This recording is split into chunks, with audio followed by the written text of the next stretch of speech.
संस्कृति मंत्री उषा ठाकुर के जय संगठन पर दिए बयान पर हंगामा मचा हुआ है। आज बैतूल में संगठन के कार्यकर्ताओं ने जमकर हंगामा मचाया। उन्होंने बैतूल कोतवाली थाने का घेराव किया और सड़क पर चक्का जाम करते हुए मंत्री का पुतला फूंका। मंत्री के खिलाफ एफआईआर की मांग पर अड़े कार्यकर्ता इस मामले में अब तक नहीं माने जब तक पुलिस ने शिकायत पंजी में शिकायत दर्ज नहीं की। जय संगठन के सैकड़ों कार्यकर्ता आज रेन बसेरा इलाके में इकट्ठा हो गए और उन्होंने यहां से बड़ी रैली निकालते हुए मंत्री उषा ठाकुर के खिलाफ नारेबाजी शुरू कर दी। मंत्री और आरएसएस का विरोध करते हुए ये कार्यकर्ता पहले बस स्टैंड पहुंच गए और उन्होंने वहां चक्का जाम कर दिया। वहां थोड़ी देर हंगामा मचाने के बाद जयस कार्यकर्ता बैतूल कोतवाली पहुंचे, जहां उन्होंने थाने का घेराव करते हुए मंत्री के खिलाफ एफआईआर की मांग कर डाली। यहाँ करीब 1.5 घंटे तक कार्यकर्ता हंगामा करते रहे। इस बीच उन्होंने मुख्य मार्ग पर जाम लगा दिया। कार्यकर्ताओं ने यहां मंत्री उषा ठाकुर का पुतला भी फूंका।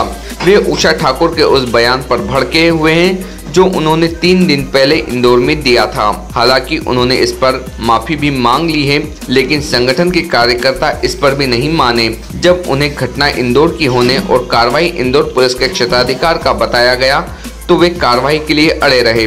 आखिर पुलिस को उनकी शिकायत पंजी में दर्ज करनी पड़ी, जिसके बाद संगठन ने अपनी रैली और प्रदर्शन खत्म किया। Team Bharti news. कुछ दिन पूर्व कैबिनेट मंत्री उषा ठाकुर जिन्हें उल्टा तिरंगा फहराया जिस पे कार्रवाई नहीं हुई, उसके कुछ दिन बाद में जय आदिवासी युवा शक्ति संगठन जो आदिवासी क्षेत्रों में जन जागरण का काम कर रहा है, उनको संवैधानिक और सामाजिक की ओर प्रखर कर रहा है, उस संगठन को उषा ठाकुर द्वारा आतंकवादी करार दिया गया है। उसी की शिकायत पूरे 47 डिस्ट्रिक्ट में आदिवासी बाहुल्य में हो रही है और उसी के साथ साथ बैतूल संगठन जो है जय से जुड़ा हुआ है और उसी बैतूल के जय संगठन द्वारा उषा मंत्री के खिलाफ में शिकायत दर्ज करवाने के लिए आज यहाँ हमारी मुख्य मांग ये है कि उसके ऊपर एट्रोसिटी के तहत एफआईआर दर्ज हो। शासन द्वारा यहाँ कलेक्टर साहब आए, बोले शासन के निर्देश है, हम एफआईआर नहीं कर सकते अनुमति से, परंतु उन्हें जब कस्टमरी लॉ और लोकल लॉ के बारे में बताया गया, उसके बाद थाना प्रभारी महोदय, एसडीओपी साहब और कलेक्टर साहब द्वारा शिकायत पंजी में दर्ज कर ली गई है। अभी आपने घेराव भी किया है? जी। किस चीज़ का घेराव? ये उसी का था कि उन पे एफआईआर दर्ज होकर के। थाने का घेराव किया आपने? जी। और क्या क्या किया आपने? और उषा ठाकुर और हमने आज शांतिपूर्ण यहाँ एफआईआर कराने आए थे और पुतला दहन किया। क्यों से कि शासन प्रशासन की जो मंत्री है उषा ठाकुर, उसने जयस को और पूरे आदिवासी समाज को नक्सलाइट बताया है। हम इसकी घोर निंदा करते हैं और घोर निंदा करते हैं और शासन प्रशासन से यही चाहते हैं कि उसे जल्द से जल्द उसे हटाया जाए मंत्री पद से, नहीं तो हम बड़ा आंदोलन करेंगे, यह हमारी मांग है। अभी आपने यहाँ घेराव भी किया है? जी, थाने का घेराव किया है।